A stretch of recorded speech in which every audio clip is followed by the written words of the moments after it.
4 na araw mga ka-agri pagkatapos nating kulubin dito sa plastic mulch. Ayun. Binuksan ko to kahapon mga ka-agri, wala pa siyang tubo. 3 days chinek up ko to. Hindi ko akalain na ang bilis pala ng germination ng nakuha kong buto mga ka-agri. Ang bilis niyang tumubo. 4 na araw pa lang pero ang lalaki na ng tubo niya. Ayan mga ka-agri, oh, makikita nyo. Ang dami niyang tubo, oh. Palabas na siya. Pero ang gaganda ng tubo niya. Bali hindi na natin pwedeng pagtagalin dito to mga ka-agri. Ayun, oh. Lalabas na sila. Hindi na natin pwedeng pagtagalin dito to kasi ang mangyayari mga ka-agri, ganito na siya. Yan, mananangkad siya. Mas madaling mamatay to saka masyado siyang matangkad. Ang gagawin natin dito, ayun, oh, hindi na nila alam kung saan yung liwanag kaya ang ginagawa nila. Hindi nila alam kung saan sila tutubo. Ayun, oh, nabubunot na sila. Ang gagawin natin dito mga ka-agri, ganyan. Pasensya na kayo sa mga kuko ko mga ka-agri. Puro lupa kasi hinawakan ko. Ganyan lang. Huhukay kayo ng lalaliman nyo na para makakasya yung buto niya. Ay, yung ugat niya. Tapos ipapasok nyo siya doon sa may butas na ginawa ninyo. Ayan. Para na sa ganun, hindi siya mananangkad mga ka-agri, saka hindi siya mamamatay. Ayan. Konti lang naman to mga ka-agri yung mga ganitong lumabas. Siguro mababaw yung pagkakahukay nito. O yung pagkakabaon kaya ganito. Ayan. Tabunan lang natin ulit. Ganun lang mga ka-agri. Lahat ng hindi naman yung mga ganito okay na yan, pero yung mga ganito mga ka-agri, ayun, oh. Kasi hindi mabubuhay yan pag ganyan lang.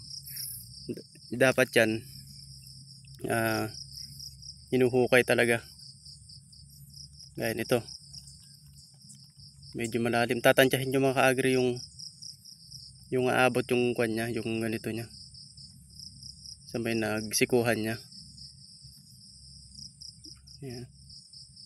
Babaon nyo lang siyang konting ganyan. Huwag masyado, baka mabali. Saka ganyan. Tabunan nyo lang. Lalabas yan mga ka-agri pag diniligan natin. Yun. Asikasuhin lang natin mga ka-agri. Bali lalabas na natin siya. Papakita ko sa inyo mga ka-agri yung mga nailabas na natin. Ayun sila.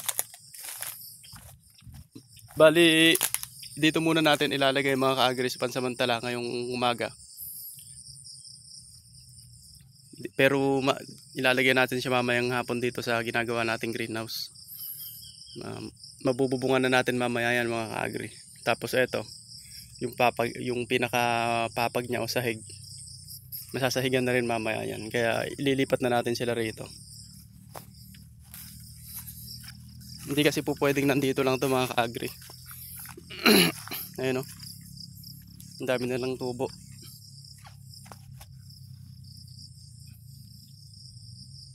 Eto mga ka-agri, kahapon ko pa na ilabas to dahil nauna to ng isang araw. Ayun, oh. Parang walang tubo pero ang dami, oh.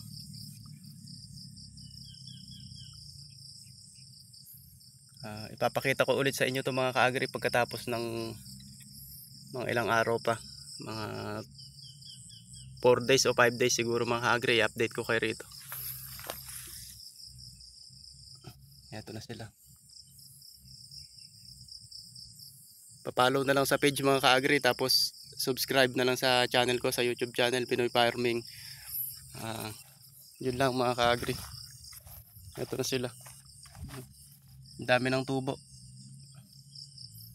Pag inilabas nyo nga pala mga ka-agri, ito katulad nito na ilabas ko na, hindi pa siksik yung lupa niyan. Hindi kagaya nito kahapon kasi nadiligan ko na to. Ayun.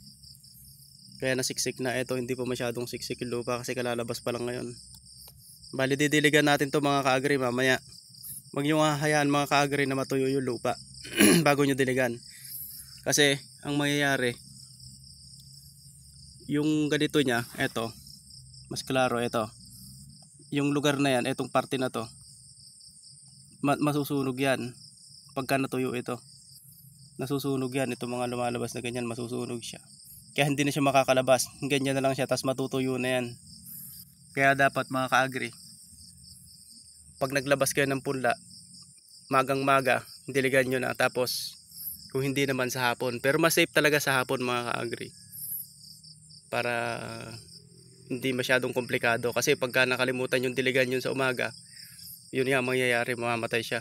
Kahit maganda yung magiging tubo niya o yung magiging germination ng bawat buto, mamatay pa rin siya kapag natuyo.